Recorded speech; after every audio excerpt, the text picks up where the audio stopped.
So I tried the baking soda and super glue, and I am some glad that I put tape around the edge of that because I made a fucking mess.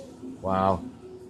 Good thing I'm being ground down, and I'll check it tomorrow to see what it's like to grind, but yeah, there was a chunk out of the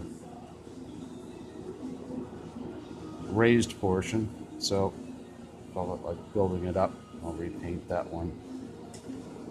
So anyways, gave it a hook.